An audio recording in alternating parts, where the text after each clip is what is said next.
Assalamualaikum warahmatullahi wabarakatuh. Perkenalkan, nama saya Muhammad Mario Arandi, NIM A01191186. Saya berada di kelompok 4 pada mata kuliah Ekonomi SDM dan Ketenagakerjaan D.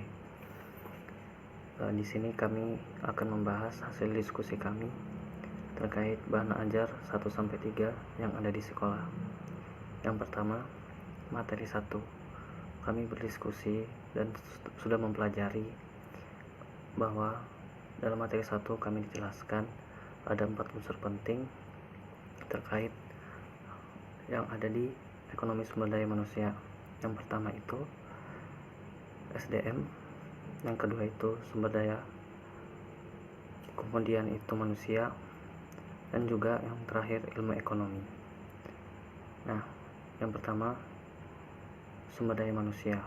Sumber daya manusia itu yang kami pahami merupakan kemampuan daya fisik dan daya pikiran yang dimiliki manusia dalam menunjang aktivitasnya. Kemudian sumber daya itu merupakan sebuah sumber atau persediaan atau juga penunjang yang digunakan untuk membuat sesuatu. Yang kemudian itu manusia. Manusia itu yang kita tahu adalah makhluk sosial yang dianugerahi akal dan pikiran serta jasmani yang spesial dibanding makhluk lainnya. Kemudian ilmu ekonomi, yang kita tahu bahwa ilmu yang mempelajari terkait bagaimana memenuhi kebutuhan manusia yang tidak terbatas dengan sumber daya yang terbatas. Kemudian dari pengertian SDM itu, menurut Ananta Aris, bahwa SDM itu atau ekonomi sumber daya manusia itu merupakan penerapan teori ekonomi pada analisis sumber daya manusia. Nah, sepemahaman kami, ekonomi sumber daya manusia itu bisa kami simpulkan dengan sebuah ilmu yang membahas terkait sumber daya manusia dan perekonomian. Karena kita juga diajarkan di sini bahwa di ekonomi SDM kita akan mempelajari terkait faktor-faktor yang mempengaruhi suplai tenaga kerja, kemudian itu juga faktor-faktor yang mempengaruhi demand tenaga kerja, kemudian tentang labor market, kemudian juga masalah-masalah yang muncul dari ketenaga kerjaan atau sumber daya manusia, atau juga bisa dibilang kebijakan-kebijakan untuk mengatasi masalah tersebut. Nah, di ekonomi SDM juga kelak nanti kita akan belajar terkait perencanaan SDM, yang dimana di sini perencanaan SDM kita bisa pahami adalah bagaimana nanti dari pihak perusahaan dia merencanakan mencari kandidat tenaga kerja yang cocok bagi perusahaannya. Jadi yang dinilai itu skill, kemampuan, apakah cocok atau tidak dengan yang dibutuhkan oleh perusahaan. Dan juga yang dilihat itu tidak hanya jangka pendek tapi jangka panjang, karena ini berhubungan dengan bagaimana nanti perusahaan berkembang ke depannya. Jadi perencanaan SDM selalu dilakukan terutama oleh manajer atau HR manager supaya perusahaan tersebut bisa aman dan terkendali. Kemudian itu juga di ekonomi ketenagakerjaan. Di sini dia fokus pada tenaga kerja. Nah, dalam ekonomi ketenagakerjaan ini dia di dalamnya kita pelajari itu nanti ada membahas terkait hukum-hukum ketenagakerjaan. Kemudian itu juga masalah-masalah yang muncul dari ketenagakerjaan itu sendiri, dan juga nanti kita membahas terkait asuransi sosial ketenagakerjaan. Pokoknya semua terkait ketenagakerjaan kita bahas di ekonomi ketenagakerjaan. Kemudian pada ekonomi ketenagakerjaan di sini berfokus pada kependudukan dengan ekonomi. Nah, fokusnya di sini dia hubungan penduduk dengan dampak pembangunan ekonomi dan pertumbuhan ekonomi, serta nanti di sini akan membahas terkait demografi suatu wilayah dan juga pertumbuhan penduduk.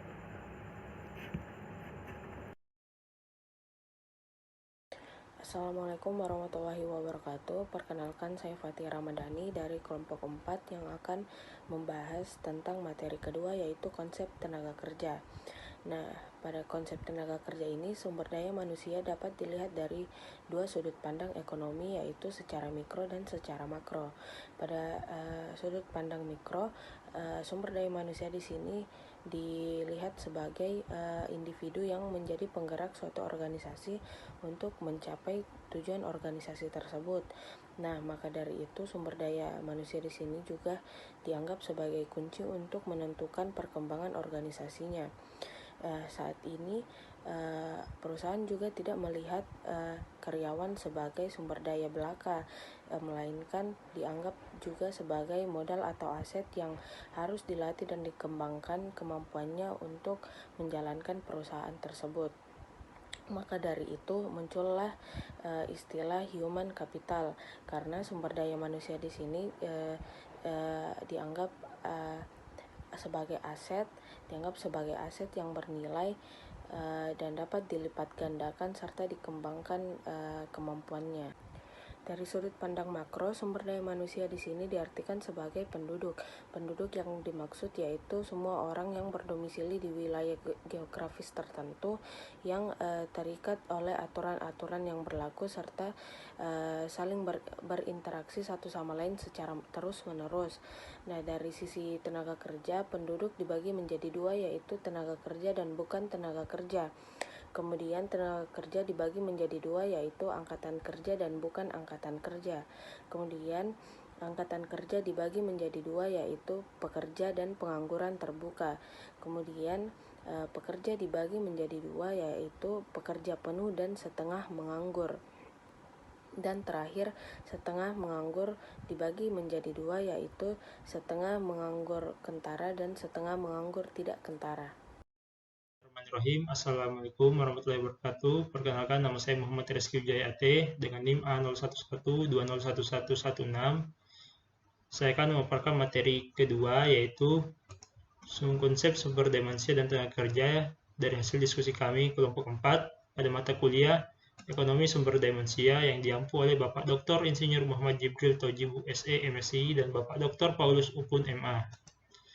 Langsung saja, konsep sumber daya manusia dapat dilihat dari dua sudut pandang ekonomi, yaitu secara mikro dan makro. Pengertian sumber daya manusia secara makro adalah penduduk atau warga yang sudah memasuki usia angkatan kerja, baik yang sudah memasuki usia angkatan kerja, tetapi belum bekerja, maupun yang sudah bekerja. Pekerja dibagi menjadi dua, yaitu pekerja penuh dan setengah menganggur.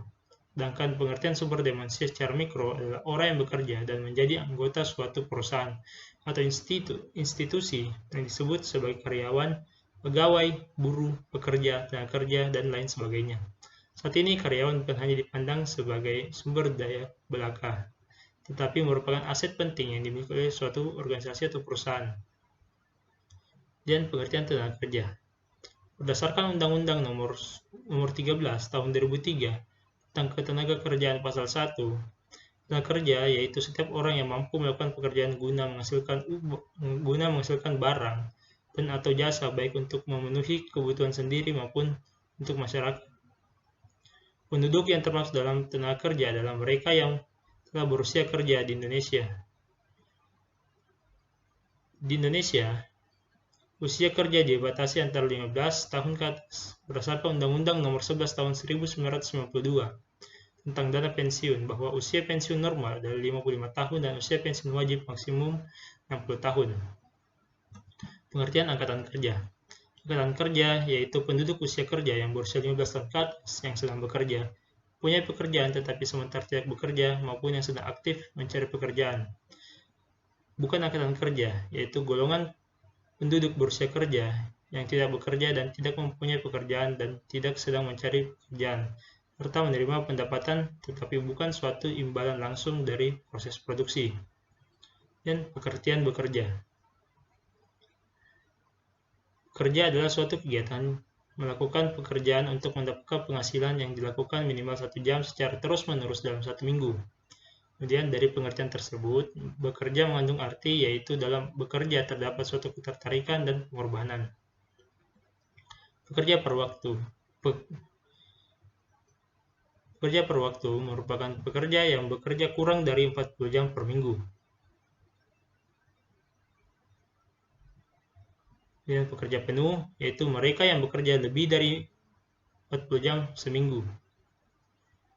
Yang kalau kita bagi, berarti 8 jam per hari dalam 5 hari kerja. Pengangguran terbuka yaitu penduduk dalam usia kerja yang tidak mempunyai pekerjaan dan sedang mencari pekerjaan. Dan setengah menganggur. Tidak kentara yaitu mereka yang bekerja lebih dari 40 jam per minggu tetapi memiliki produktivitas yang rendah atau penghasilan yang rendah, tidak cukup untuk memenuhi berbagai kebutuhan hidup. Untuk lebih sederhananya, skema ketenagakerjaan yaitu penduduk terdapat tenaga kerja dan bukan tenaga kerja, dan tenaga kerja itu terbagi lagi menjadi angkatan kerja dan bukan angkatan kerja. Bukan angkatan kerja yaitu tenaga kerja penduduk yang masih bersekolah, mengurus rumah tangga dan penerima gaji tapi bukan dari hasil kerjanya. Kemudian angkatan kerja itu terbagi dua yaitu orang yang bekerja dan mencari kerja. Kemudian orang bekerja tersebut terbagi lagi menjadi dua yaitu bekerja penuh dan tidak bekerja penuh. Sekian dari saya. Wassalamualaikum warahmatullahi wabarakatuh. Assalamualaikum warahmatullahi wabarakatuh. Perkenalkan, nama saya Muhammad Rafli dari kelompok 4 Ekonomi Sumber Daya Manusia dengan nomor induk A0111910095. Di mana di sini saya akan memaparkan hasil diskusi dari kelompok kami tentang materi ketiga mengenai konsep dasar permintaan tenaga kerja, di mana permintaan tenaga kerja adalah hubungan antara upah dan jumlah pekerja yang akan dipekerjakan oleh para pengusahanya.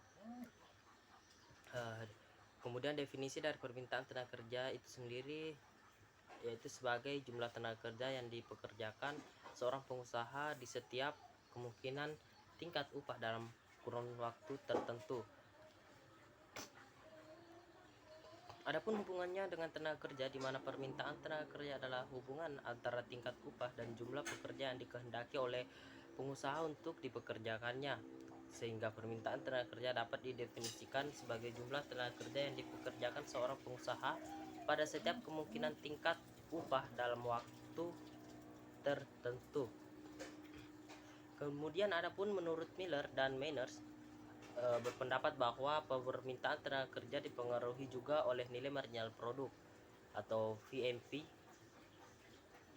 di mana nilai marginal produknya merupakan perkalian antara produk fisik marginal atau MPP dengan harga produk yang bersangkutan, di mana produk fisik marginal adalah kenaikan total produk fisik yang bersumber dari penambahan satu unit input variabel atau tenaga kerjanya, di mana dengan mengasumsikan bahwa perusahaan beroperasi pada pasar kompetitif sempurna, maka besarnya VMP yang merupakan perkalian antara MPP kali P akan sama dengan harga input produk yang bersangkutan, yaitu PN, di mana besarnya VMP yaitu sama dengan P didapatkan dari pernyataan bahwa kombinasi input optimal atau biaya minimal dalam proses produksi akan menjadi bila kurva isokon menjadi tangents terhadap isokos.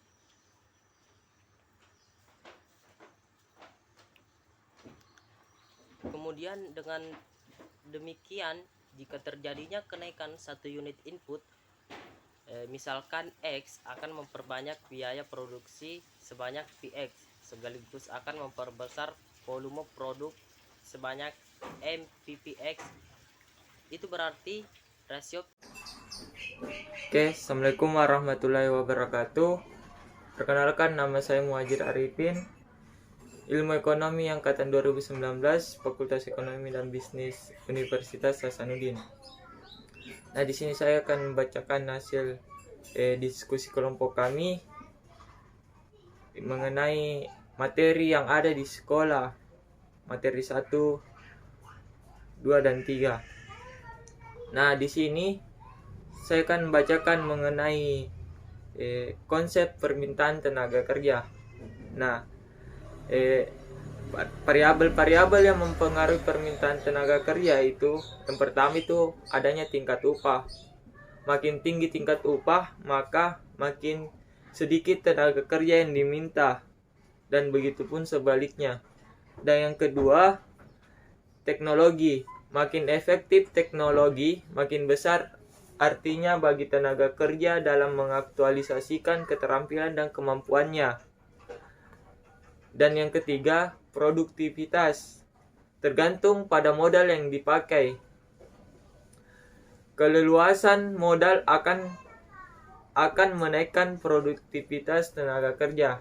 Dan yang keempat, kualitas tenaga kerja, yaitu latar belakang pendidikan dan pengalaman kerja yang merupakan indikator dari kualitas tenaga kerja serta keadaan gizi tenaga kerja. Yang kelima, fasilitas modal. Modal dan tenaga kerja tidak akan dipisahkan satu sama lain karena kedua faktor tersebut yang menghasilkan produk dalam industri. Nah, dari kelima variabel di atas, perubahan tingkat upah mengakibatkan perubahan dalam permintaan tenaga kerja. Nah, dalam permintaan tenaga kerja ada dua hal, yaitu jangka panjang dan jangka pendek. Perubahan yang terjadi dalam jangka pendek adalah perubahan yang terjadi sepanjang garis permintaan. Besarnya perubahan dalam jangka pendek tergantung dari besarnya elastisitas permintaan tenaga kerja. Elastisitas permintaan akan hasil produksi, proporsi biaya karyawan terhadap jumlah seluruh biaya produksi, dan elastisitas penyediaan faktor-faktor pelengkap lain. Dan sedangkan dalam jangka panjang, permintaan tenaga kerja jangka panjang, yang di sini perubahan permintaan tenaga kerja merupakan pergeseran garis permintaan.